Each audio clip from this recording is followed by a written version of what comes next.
notre moment de parole, notre moment d'échange, tous les dimanches, on vous le rappelle, à partir de 7h30, et ce jusqu'à 8h. Alors, on commence, comme d'habitude, avec une petite prière, c'est ça? Tu commences.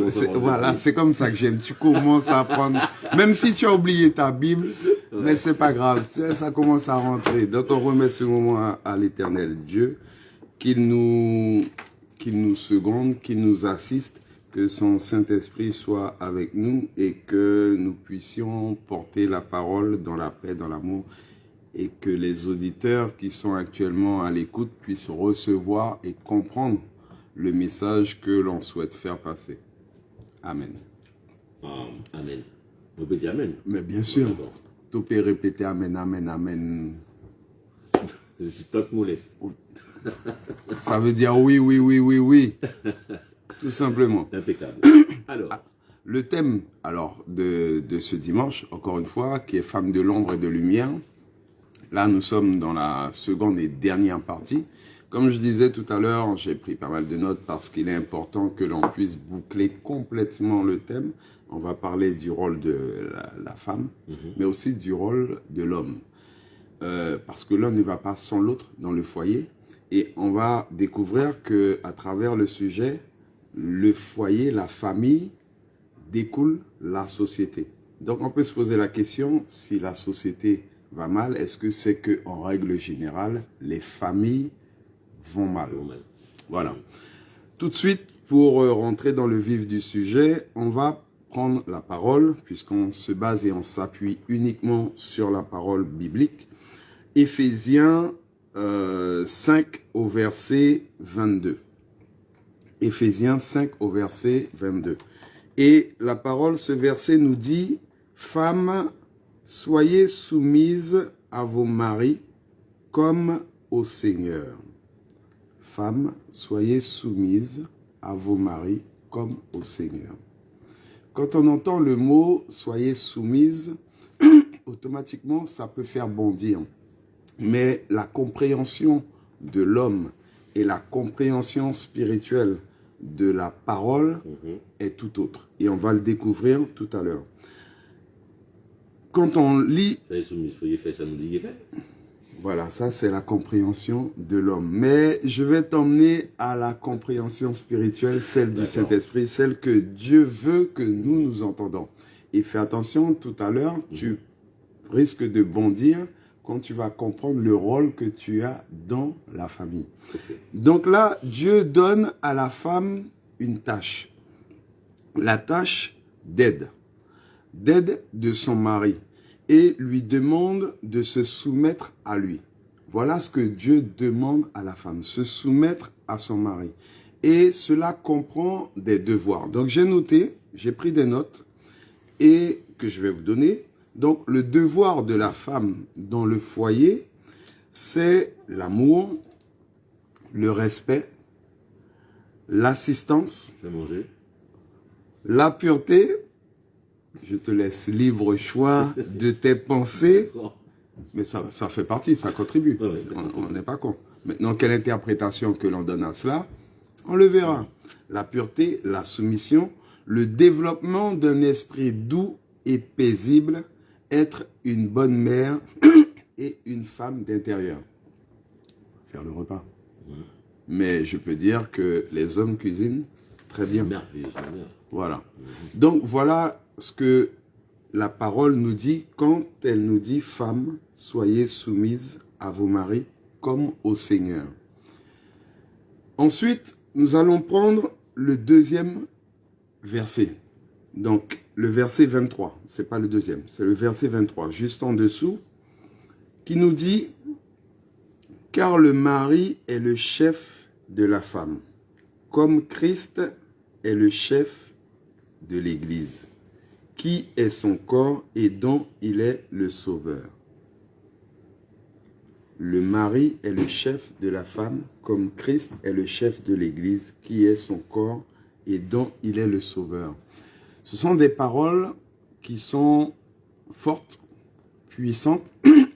Ça veut dire que, à travers cette parole, Dieu demande à la femme de s'abandonner pleinement et d'aimer son mari pleinement. Et quand la parole dit le mari est le chef de la femme, comme Christ est le chef de l'Église, ça veut dire que le mari a une autorité sur la famille. Et encore une fois, il faut avoir une vision spirituelle des mots qui sont employés. Pas une vision et une inspiration charnelle. Et on va le développer. Dieu établit la famille pour être la base de la société. Ce que je disais tout à l'heure. Si la famille va mal, est-ce que la société, elle... sur la société. Voilà, c'est exactement ça.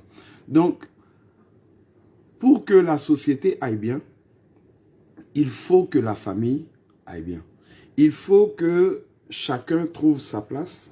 Il faut que chacun ait son rôle. Il faut que chacun respecte l'autre dans la famille. Et quand je parle de l'autre, c'est les parents, le mari, la femme, mais c'est aussi avec les enfants. Les enfants font partie de la famille. Donc ça, c'est important. Chaque famille a un chef. Et la parole de Dieu nous dit que le chef de famille, c'est le mari. Le mari a cette responsabilité de chef.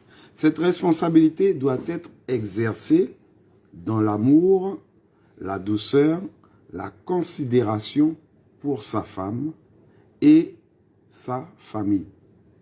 Ce n'est pas parce que l'on est le chef que l'on doit mépriser. Ce n'est pas parce que on est le chef que l'on doit donner des ordres sans avoir le respect de l'autre. Le chef de famille, ce n'est pas être chef pour donner des ordres. Le chef de famille, ça veut dire être là pour aimer, être là pour donner de l'amour, être là pour donner de l'attention. Je sens que tu veux me dire quelque chose. Je le sens. Je sens que tu veux me dire quelque chose. Je te dis, chef, il n'est pas là pour bailler ordre. Et un aspect et une vision spirituelle et une profondeur spirituelle. Nous sommes au 3e dimanche. Donc, attention, tu vas passer tes examens bientôt. Avance dans un parcours spirituel. La réponse charnelle que l'on a, que l'on peut avoir, c'est exactement ça. Je suis chef, je donne des ordres. La réponse spirituelle que l'on doit avoir, c'est la Bible me dit que je suis chef, mais la profondeur de la parole, c'est quoi? C'est donner de l'amour. Donc, le commandement que je dois donner, c'est de l'amour. Après, bien évidemment, il y a des règles, mais chacun, nous avons des règles. Et c'est là où je vais rebondir.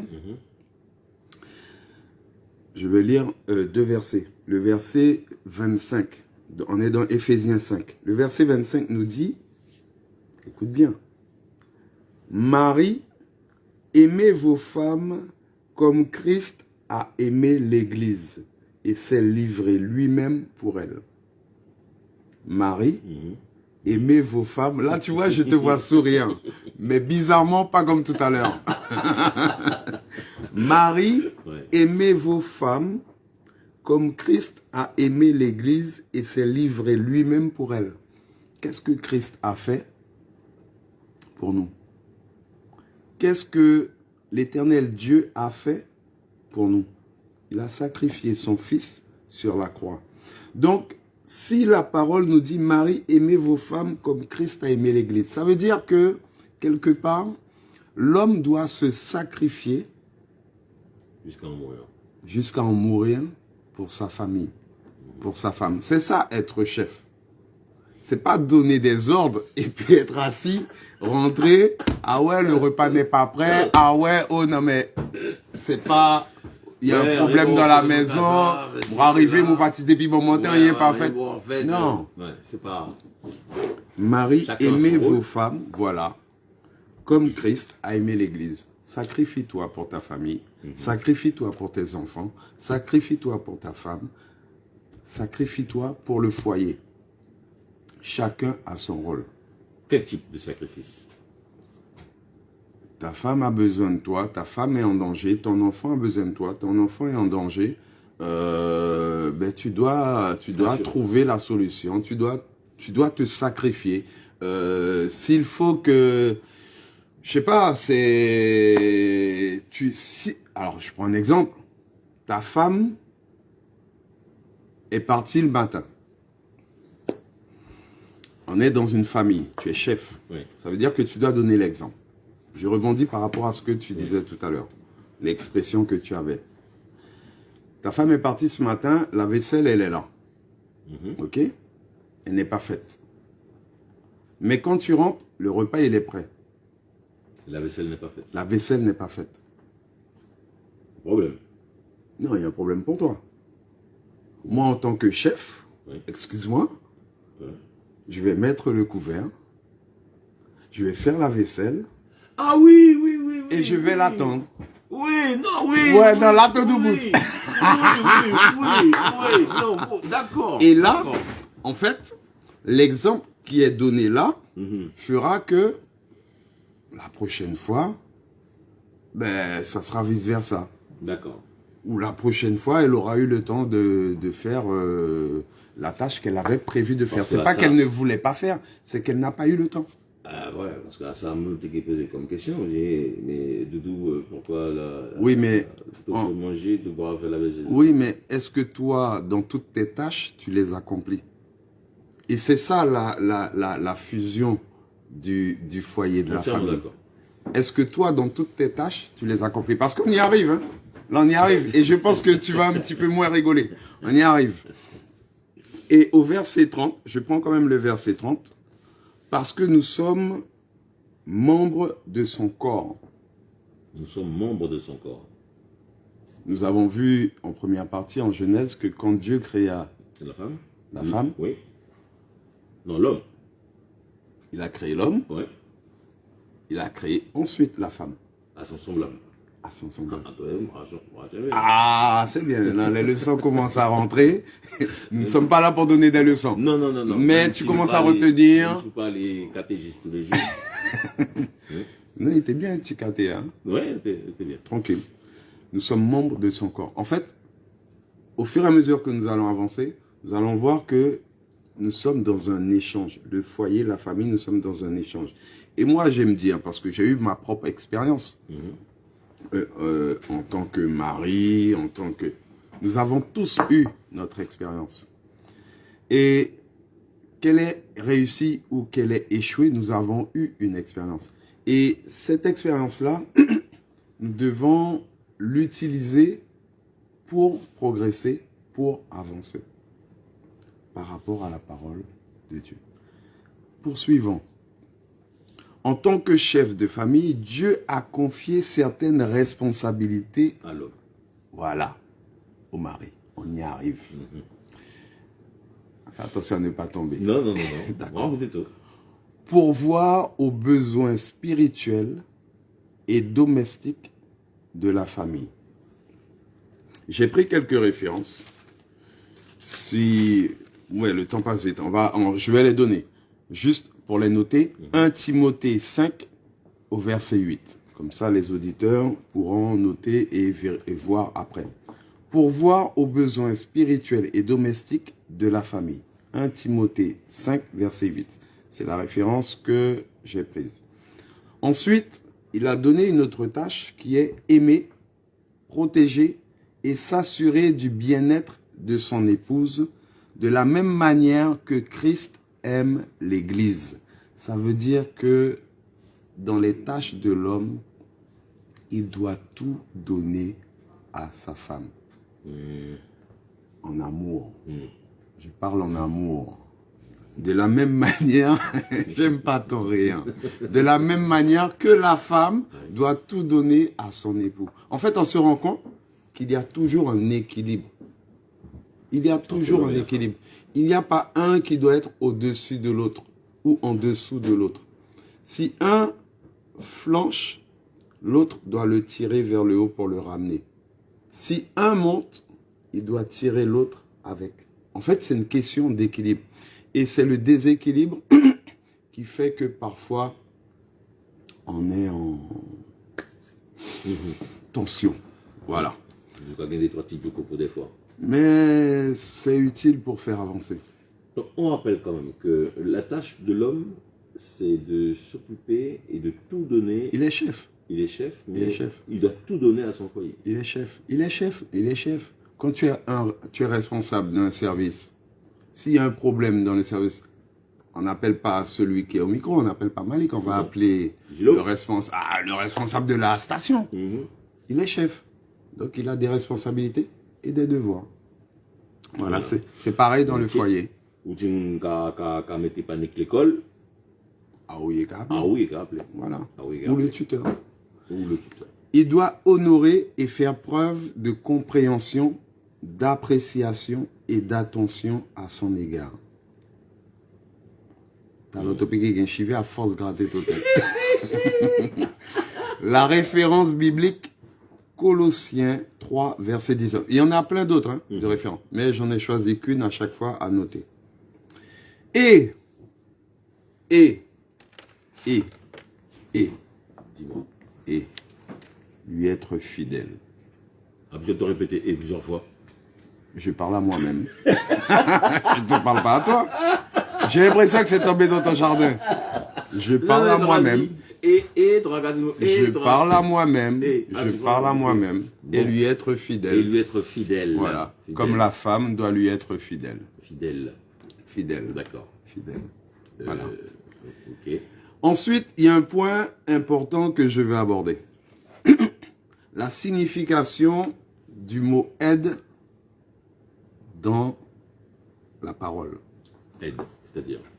Quand Dieu créa la femme, il créa en disant que l'homme a besoin d'une aide. Donc, il a d'abord créé les animaux et ensuite, l'homme ne s'est pas reconnu à travers les animaux. D'où il a créé la femme.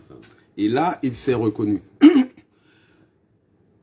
Et en cherchant, faisant quelques recherches, le mot aide en hébreu se dit Ezer.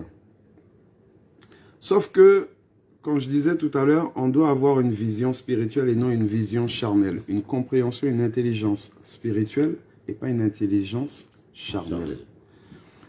L'homme que je suis, que nous sommes, on prend le mot aide comme l'aide matérielle, l'aide, je sais pas moi, l'aide que les animaux nous apportent pour labourer un terrain à l'époque et autres. Sauf que dans la Bible, le mot aide est synonyme de force. La définition du mot aide, du mot Ezer en hébreu, c'est secourir. Quand on tourne le regard vers le ciel et qu'on fait appel à Dieu, on fait appel à une aide. Oui. Et c'est ça la définition du mot aide. Quand Dieu créa la femme, ça je parle selon l'inspiration spirituelle qui m'est venue. Quand Dieu créa la femme, il dit, l'homme a besoin d'une aide. Donc l'homme a besoin d'une force. Ouais, pas d'une ménagère. Pas d'une ménagère. Il a besoin d'une force. Il a besoin de quelqu'un qui soit là, une force spirituelle, une force qui soit derrière lui, une force qui soit dans l'ombre, mais une force qui soit présente. Voilà. Avec amour. Avec amour. Et c'est pour ça que j'ai choisi comme titre Femme de l'ombre et de lumière. Parce que derrière toute grande action, il y a une femme. Derrière tout grand homme qui se présente au devant de la scène, il y a une femme. On peut me dire ce qu'on veut, il y a une femme. Un célibataire là, je parle pas de célibataire, de mariage ou autre. Je dis derrière toute grande action, il y a une femme. Il y a une femme. Okay. Ma présence ici, il y a une femme qui me conseille, à qui je demande. Elle ne me dit pas fais ci, fais ça, mais à qui tu penses quoi? Tu vois? Il y a un échange, il y a une réflexion qui se porte. Parce que c'est une complémentarité. Et quand Dieu créa la femme et l'homme, c'est pour qu'il y ait une complémentarité.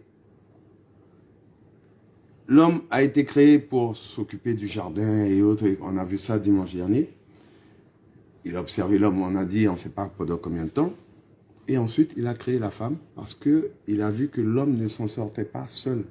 L'homme avait besoin de cette force-là. Et comme tu l'as dit si bien, pas d'une ménagère.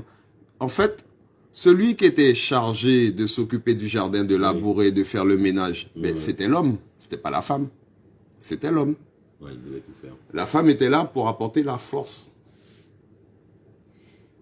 Voilà, c'est ça le mot aide. Ezer dans la parole. Je répète, nous ne sommes pas là pour donner des leçons, on s'appuie sur la parole biblique. Maintenant, c'est un échange. Le micro est ouvert, si, voilà. On rappelle quand même le numéro de téléphone 0594 25 76 25.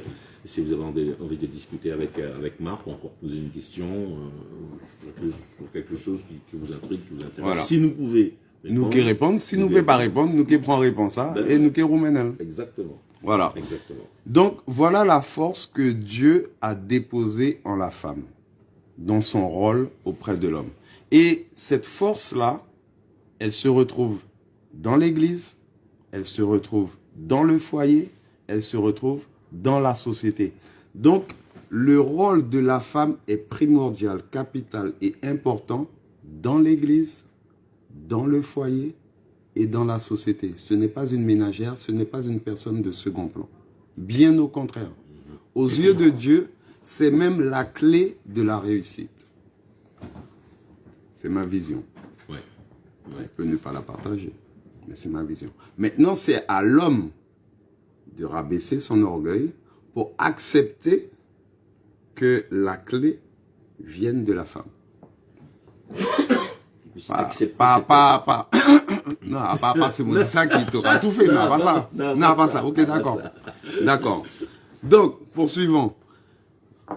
Jésus ne résume pas la femme, pour répondre à ce que tu disais tout à l'heure, à une aide domestique sous les ordres d'un mari dont elle est la subordonnée et qui entrerait dans la même catégorie que l'aide apportée par des machines ou des animaux, mais donne à la femme un rang semblable, égal à celui de l'homme, quelles que soient les tâches.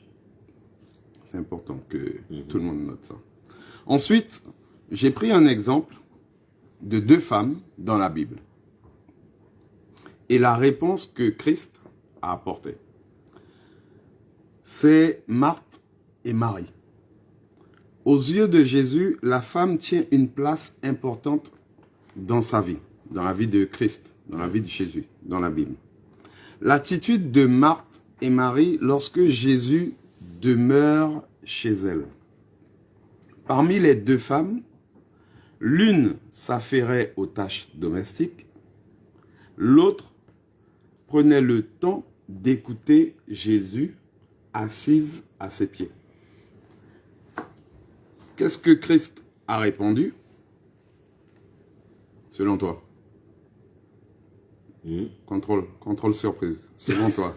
Tu as écouté le début de l'émission, contrôle surprise. Vas-y, je t'écoute. Tout le monde t'écoute. Non, vas-y. Langue de chat. Ouais, hein, langue de chat. Ouais, ok. C'est la seconde qui est décrite comme ayant choisi la bonne part. C'est-à-dire que, après, il faut avoir une vision spirituelle, comme je dis.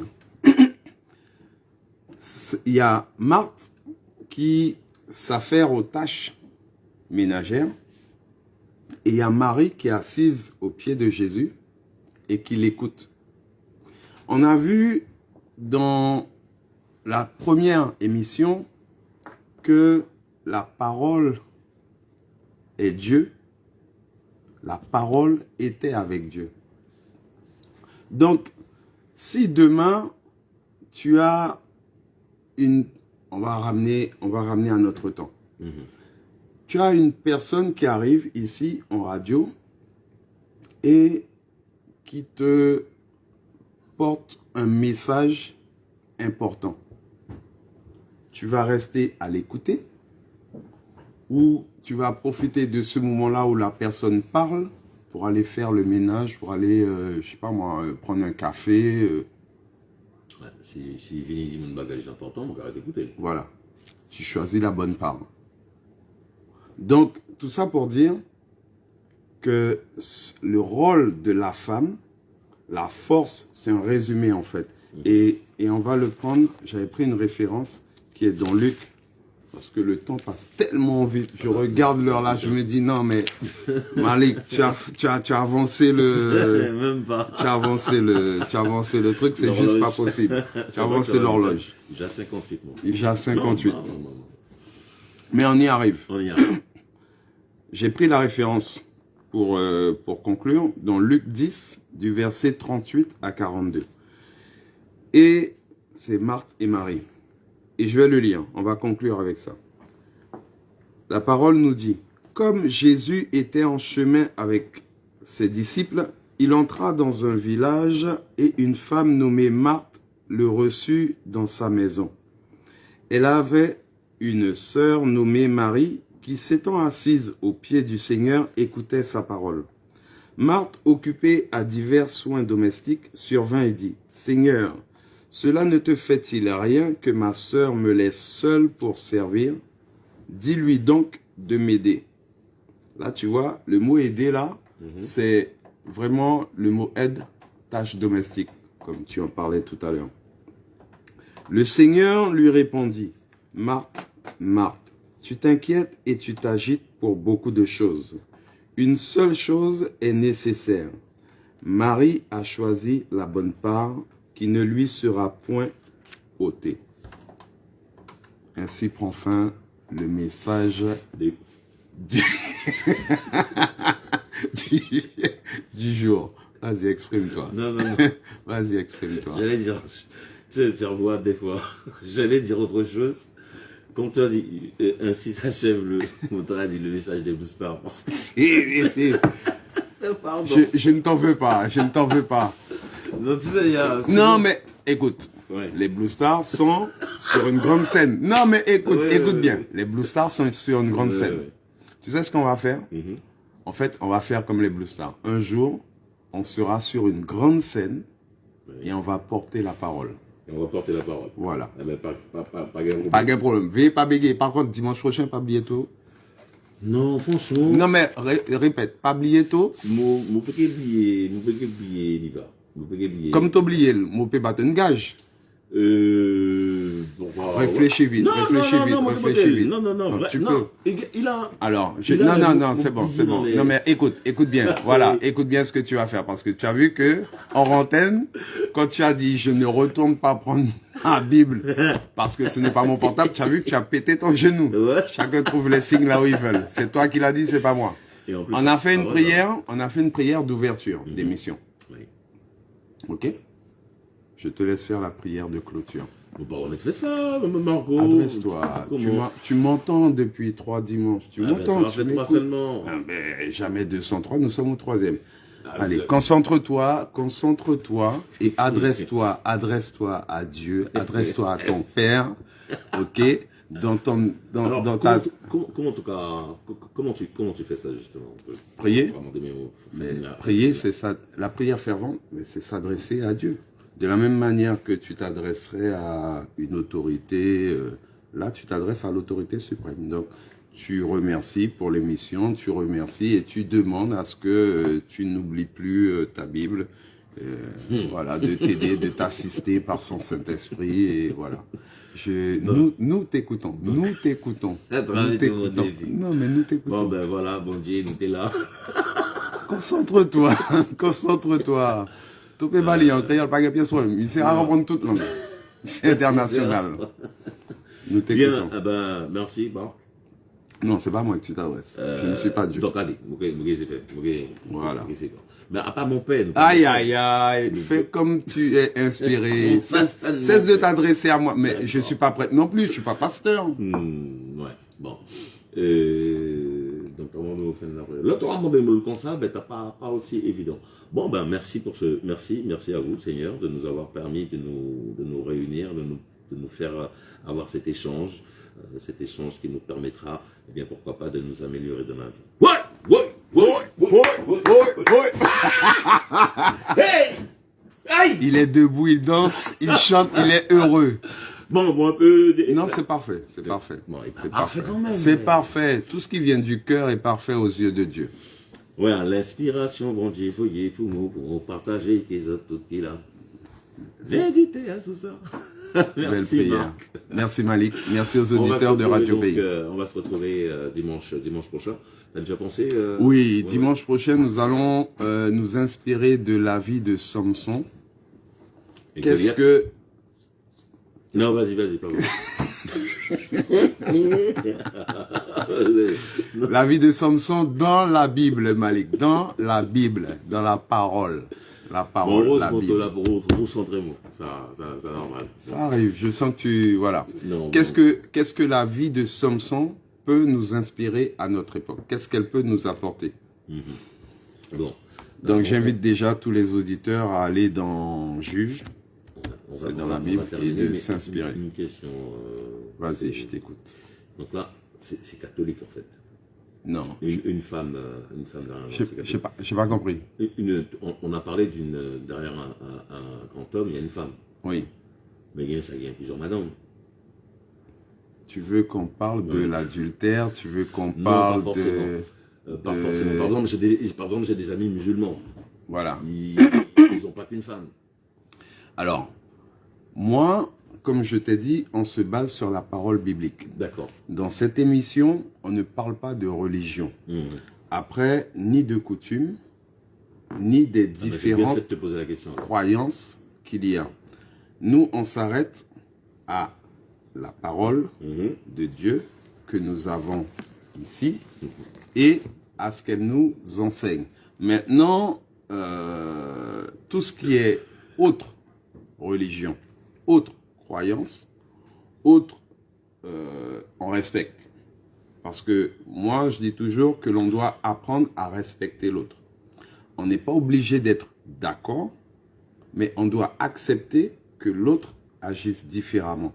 Si demain, parce qu'il ne faut pas croire que c'est pas parce que je porte la parole que je suis l'ange, exemplaire, mais une chose dont je suis certain, c'est que aujourd'hui, la parole, même si c'est millimètre par millimètre, la parole que je lis, que j'apprends à écouter, quand je dis écouter, c'est écouter vers les autres, à étudier, me permet d'avancer. Mais en aucun cas, je ne vais revendiquer que je suis le best. Hein. Ouais, d'accord. Non, alors, ça serait déjà un péché. Une question comme ça. Manque d'humilité. Lorsqu'on suit la parole, est-ce que bon, forcément il y a des règles, mais est-ce que nous gagnons droit aussi, par exemple, faire un carnaval, aller danser? C'est un sujet que je vais aborder. J'attends juste le bon moment, mais c'est un sujet que je vais aborder vis-à-vis de la parole. Pourquoi je vais l'aborder? Parce que il est vrai que moi j'aime le carnaval, j'aime la musique du carnaval. Maintenant, est-ce que c'est compatible avec la parole? On va le savoir. On va le savoir, puisque je vais l'aborder. Okay. Je ne vais pas y répondre maintenant, mais on va le savoir. Maintenant, est-ce que l'on pourra me regarder et me dire, oui, mais il porte la parole et je l'ai vu l'année dernière, ou est-ce que je l'ai vu? On peut dire ça, hein. On peut dire ça, ouais, effectivement. Une critique qui peut tomber. Une critique qui peut tomber, et c'est vrai, l'an dernier, j'y étais, je l'assume pleinement. Ah, toi allé? Oui, j'y suis allé. Ouais. Est-ce que c'est compatible? Je vais être franc, la parole ne le dit pas. Ouais. Donc, je dirais que c'est pas compatible. En tous les cas, au sens propre du terme. Mais j'y suis allé. Okay. Mais c'est vrai que tu te poses la question, est-ce que ta place est là? D'accord. Ok. Voilà. On se pose la question, est-ce que ta place est là? Moi, je suis franc, je suis honnête avec moi-même. Je suis pas là pour m'inventer une histoire, voilà. Et nous qui nous pas mon père non plus. Mais je me dois et je veux, en tous les cas, j'ai cette volonté de vouloir marcher selon la parole de Dieu. D'accord. Mais c'est un long, très long parcours. Bon, un difficile, un travail. mais j'avance millimètre par millimètre. Déjà. Mais aujourd'hui, je ne me précipite dans rien. Ça doit venir de moi-même. Et c'est ainsi pour tout le monde aussi. Voilà. Ça doit venir d'abord Voilà. de toi. Même ceux qui... bon, là, on est dans le mois sans tabac. On est dans le mois sans tabac. Si vraiment la personne veut arrêter de fumer... Ben, tu sais, ça tombe bien que tu me dis ça. Tu sais, quand on dit derrière toute grande action, il y a une femme. J'ai parlé du jeûne la dernière fois et je me suis arrêté. En fait, j'ai survolé. C'était juste pour prendre un exemple. Et j'ai survolé en disant que le jeûne, c'était uniquement rester sans manger.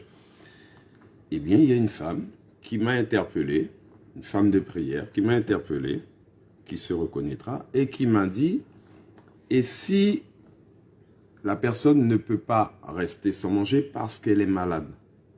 Tu ne peux pas dire simplement c'est rester sans manger.